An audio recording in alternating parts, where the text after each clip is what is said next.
I'm absolutely thrilled to be joined by Mr. Scott Gorham. Hello. Hi, Kylie. How are you? Very good, thanks. How are you? Good. So is this your first time at Abbey Road?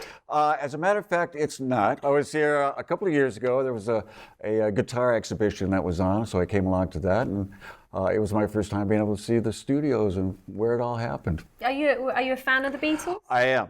I'm a big fan of the Beatles. You know, I always figure if it wasn't for those guys, none of us guys would probably even be here. So, yeah. Huge fan. But the whole music thing, great influence. They kind of showed everybody that we could all do it too. So how can you not be a fan of that? Exactly. Who was the artist that made you decide that you wanted to be a musician?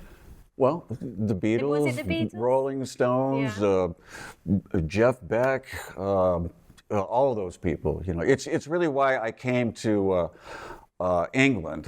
Is I could not believe that much great music was coming out of this island. You know, how does that happen? What are these people drinking? You know, what's inspiring them? So I really had to come myself to find out, and I'm glad I did. And you haven't left? No, I'm still here. Yeah, you're one of ours now. We're not letting you go. But who was your favourite guitarist then? Did you have a guitarist that you loved listening to when you were a kid?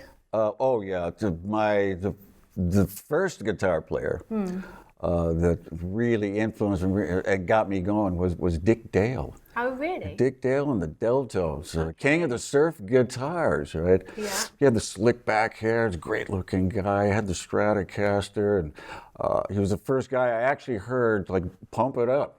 Let's put some volume on that, right? Everybody else was like this kind of little jangly thing, and he said, hell no, right? Ripped it up and played some great surf songs. I mean, it was all instrumental.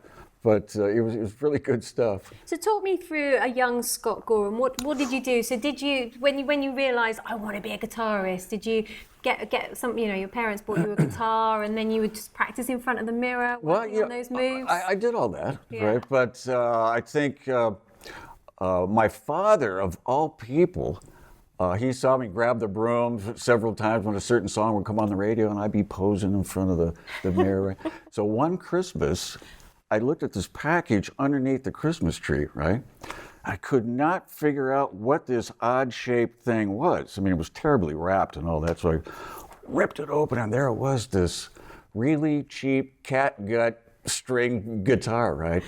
I said, really? And he says, yeah, here, give it to me. And he picked it up and he played 2 chords on it. I thought, oh my God, my dad can play guitar. I don't believe this. My dad's a guitarist. But I think what he did, when he was at the shop, he goes, show me 2 really simple chords so I can impress my son. So I think that's what he did, right? I'm still impressed that he could play 2. I mean, I've been trying to learn and I can't even play 2 yet. They were pretty simple chords, okay. Right? But for a little 9-year-old, you were completely blown away. Yeah, I can imagine. So then, did you have lessons?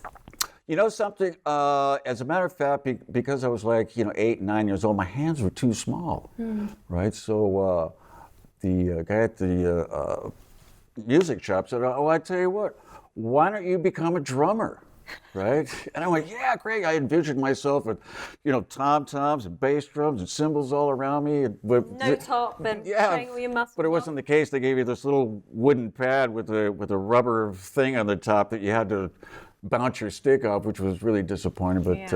But to my dad's credit, he just said, there is no way my son is going to be a drummer. That's never going to happen in this house, so it never kicked off. I get that. And I love drummers, but he did not want that in the house. No, fair enough, learning. But I did take some ukulele lessons. Did you?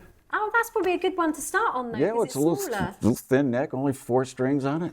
Okay. So does that blow the image here? No, I think that's pretty cool. Okay. So is that what you learned on then, the ukulele, and then you sort of... Well, to be fair, that didn't last very long. A couple of strums here and there, and it just wasn't the same. So I think I waited a couple of years till I was about 11 or 12 years old before I went back and picked the guitar up again. Just by ear, just figuring things out. So I never really had a lesson on the guitar.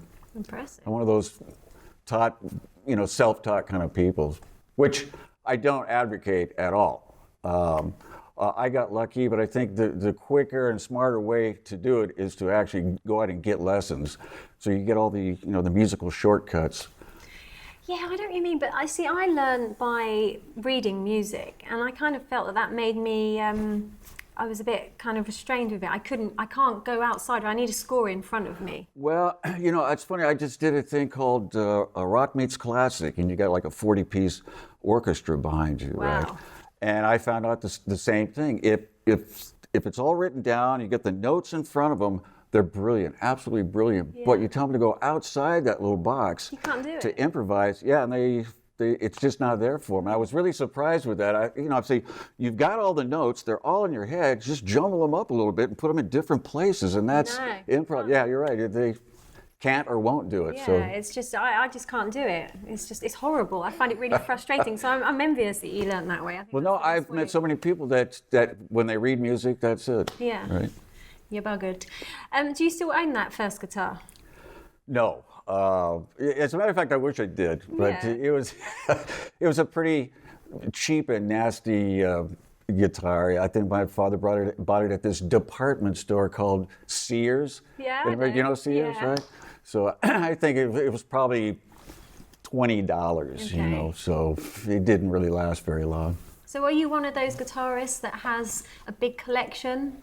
Or do you tend to just have a few that you sort of play? I used to have something around 40, 45 guitars, Okay, right? that's big. And the thing was, I didn't put them in any kind of lockup.